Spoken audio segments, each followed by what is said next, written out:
What's up and welcome to this video. I'm glad you're watching.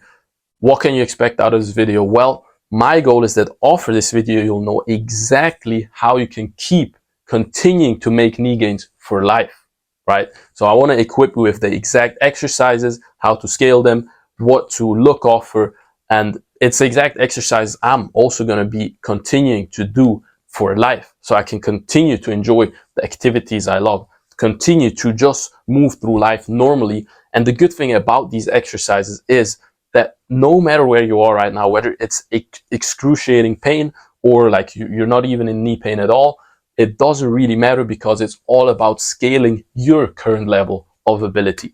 Now, what does current level of ability really mean? It's just, what can you do right now? What does your knees allow you to do? If your level is, let's say, at 1%, you're probably gonna be like, okay, you can't really do anything without your knees hurting. What can you do? What can you do at 1% of ability? It might be a small step backwards. That might be it. If you're at 50% of your ability, you're feeling good, maybe you're not too bad, but you know you have so much more potential. You're not at 100% of your of your ability that your body could actually have. So the goal is to take your current level of ability and continue to make gains. Go higher, higher, and higher. Never actually stop making gains. And the way, obviously, to do that is that you need to find your current level of ability. Sometimes it's not easy because you try different exercises, you try all the stuff, and you can't find something that actually gives you at least some results, little progress, right? You're struggling maybe to even find an exercise that doesn't hurt at all, right? And that's where backwards walking, the first exercise I will never stop doing, comes in. Backwards walking, also known as ROKP, reversing out knee pain. Why?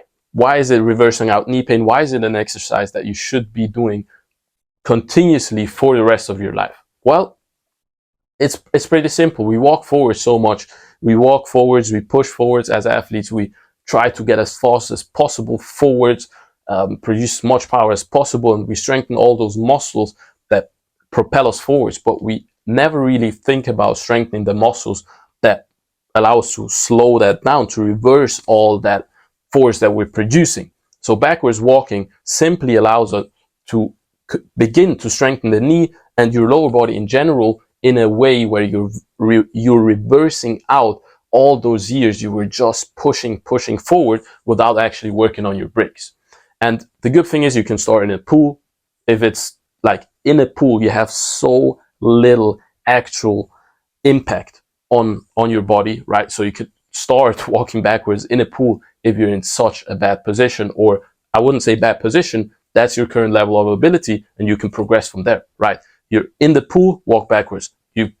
If that's way too easy for most of us, then it's starting just walking backwards. Normally here on the floor, you can start walking backwards. It will strengthen from the feet up in a different way than if you were walking forwards. And for most, it's much more gentle than actually slapping your feet forwards, because when you walk backwards, you have to land with your toes and you actually roll off. You absorb the forces really nicely. Then you can start walking backwards on a treadmill, right?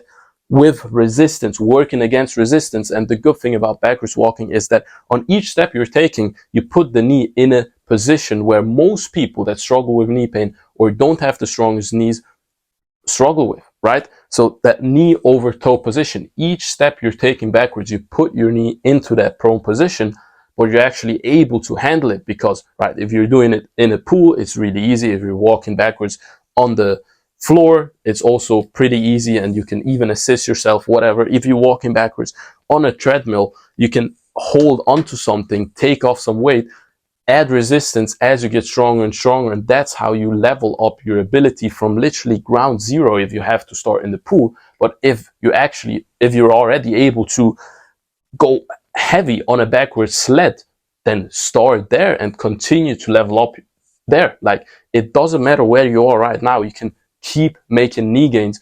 And for me, that struggle with knee patella tendinopathy, chronic degeneration in my patella tendon, I'm never going to stop making knee gains from now on. Like, I realized this. I came to a point where I realized yo, my knee is holding me back constantly. I can't do what I want to do. So I need to keep making knee gains. And if I think ahead, even if you live up to 80, right, you don't just want to be sitting around because your knee is not working, right? My grandfather in Senegal, he's 90 years old. He squatted, deep squatted his whole life. He used his knees like they're meant to be used, and he's still able to use them. That's the goal, really. So starting with backwards walking for every single person on the planet Earth, if they started actually to walk backwards, obviously it's not the be all end all, but I've seen it tons of times. It was for me also a magical exercise because I actually could start with something that made my knees feel better than making them feel worse, but I could still work them out. I could still get a good pump, a good workout, muscle activation, blood flow, circulation that is absolutely key to keep your knee joint healthy, right? So backwards walking, the first exercise I will never stop doing. And you, if you're not doing it yet and you're serious about making knee gains, this is one of the best ways as well, just to warm up, right? Not just to start at your pain-free level, but if you're at a point where your knees are not hurting anymore, you can still do it because it's a great warm-up. It activates your quad muscles in a different way. And for most of the people that struggle with knee pain, was found that their VMO doesn't activate as much as when they walk backwards, right? When you walk backwards, you get your VMO, the teardrop-shaped muscle in your quad, closest to your knee, responsible for knee tracking, and also like contracts instantly as soon as you start bending your knee. So it's key, absolute key for your knee health. But oftentimes, if you get into knee pain, if you're struggling with knee pain, it gets harder and harder to activate that muscle. So walking backwards allows us to do that too. Right. So the second exercise now I want to talk about is the ATG split squat.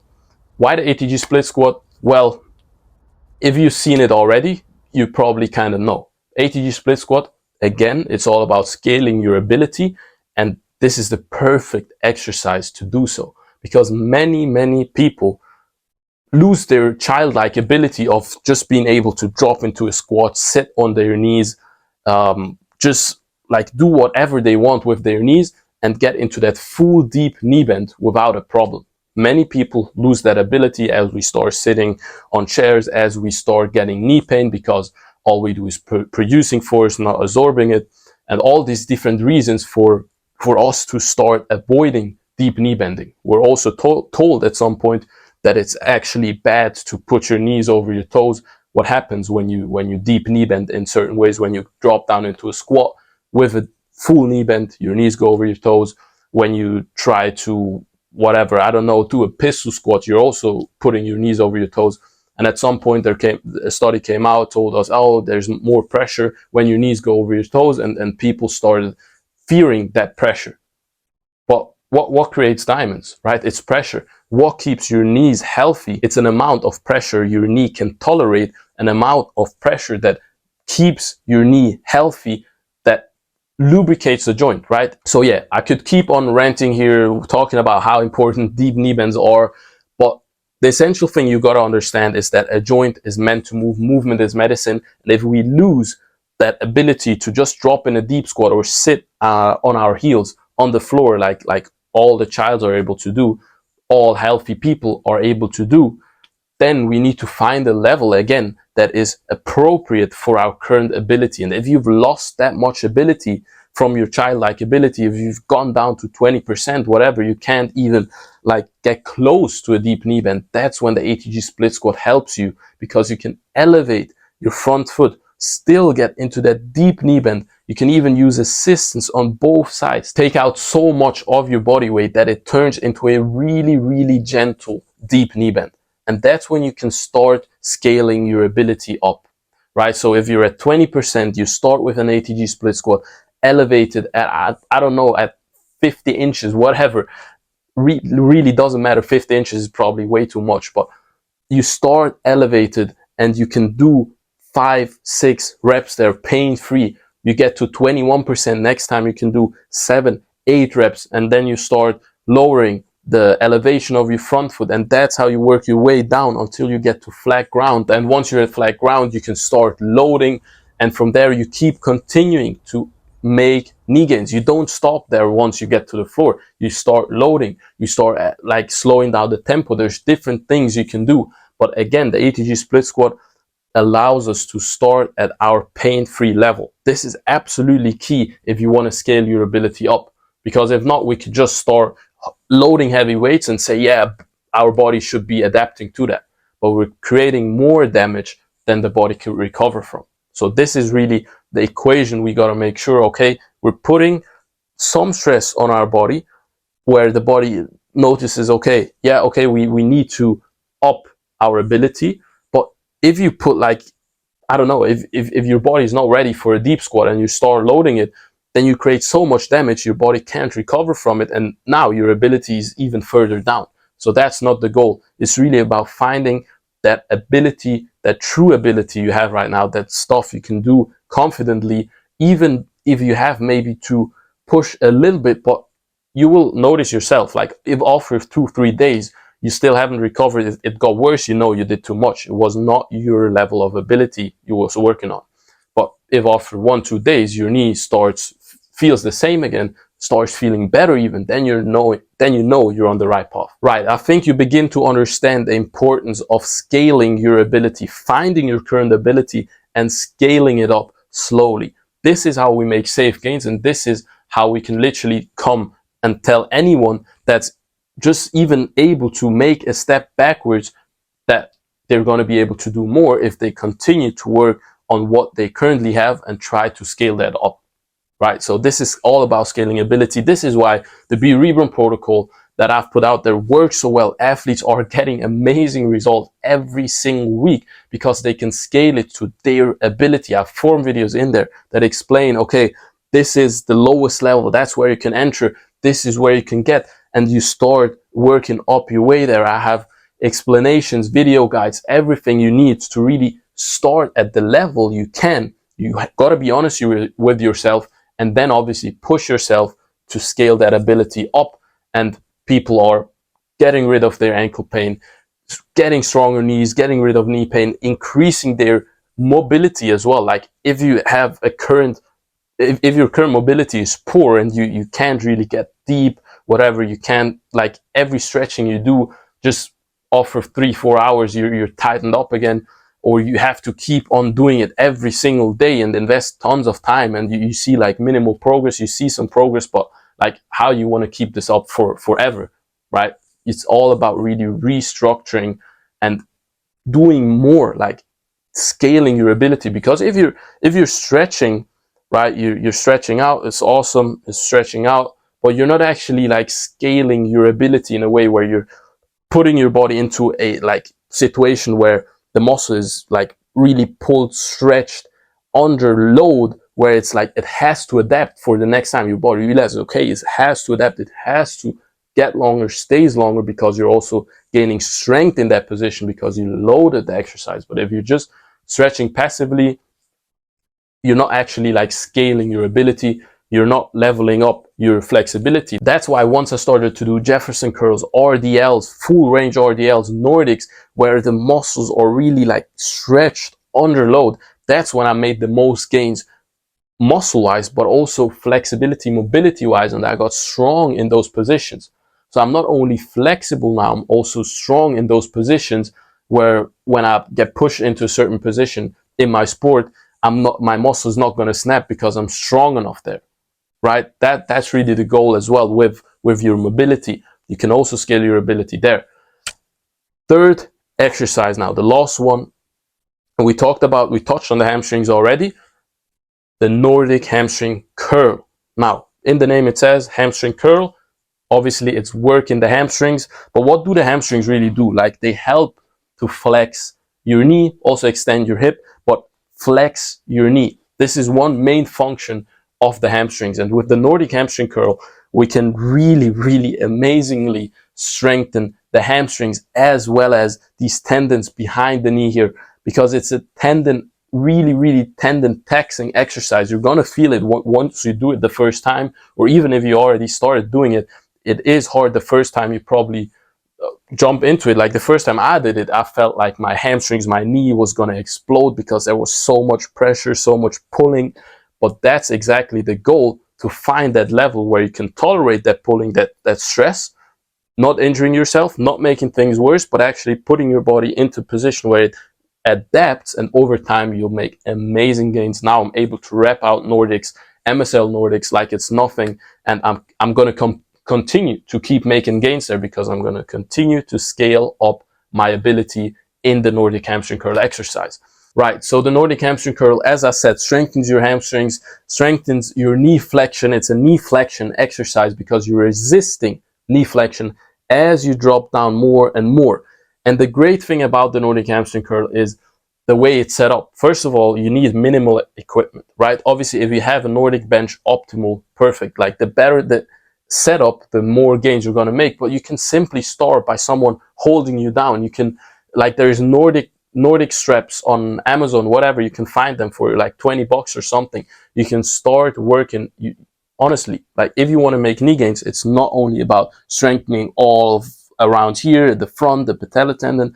The knee has a backside. It's the second main function. You have knee extension, you have knee flexion. So the Nordic hamstring curl is just amazing, available for most people because you don't necessarily need equipment, and you're strengthening your hamstrings in a sport specific position, because the hardest position in the Nordic is when you get closer and closer to the ground, when your knee is more and more extended.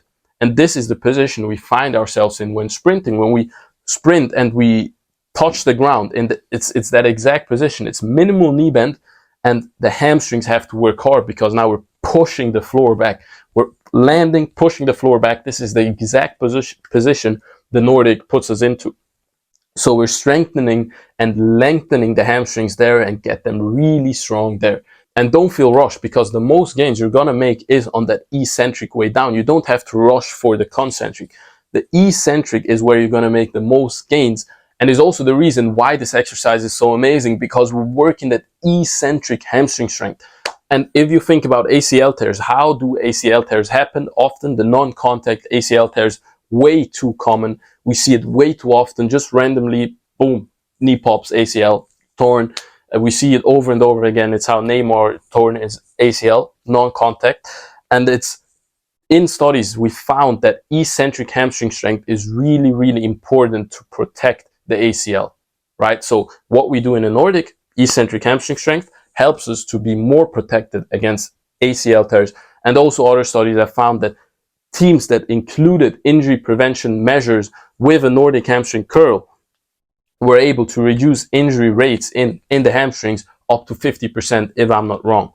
So the Nordic hamstring curl is not only a hamstring exercise, it's really about your knee as well, the backside of your knee. Your knee has two sides, two main functions, also able to rotate, but like extending, flexing is the absolute key. And if you get strong in an ATG split squat, that full knee bend, you're developing the connective tissues within your knee, the cartilage, the tendons, the ligaments, even the meniscus as well. Like, if you get into full deep knee bend, studies have found it's actually shown to help you prevent injuries, and it's not bad for your knees, like a lot of people tell you.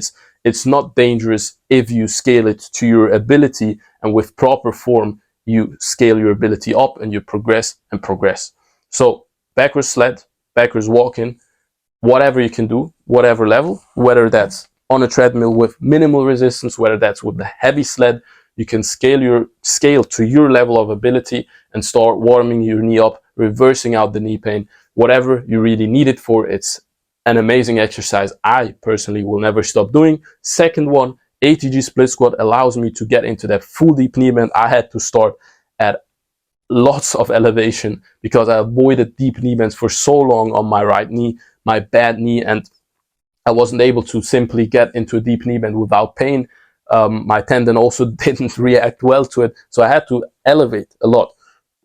Now I'm at flat ground, repped out 30 kg last week, and Nordic hamstring curls, same thing, had to really start at, like, I was able to maybe go down a little, and then my hamstrings were about to, like, I felt like it's about to explode.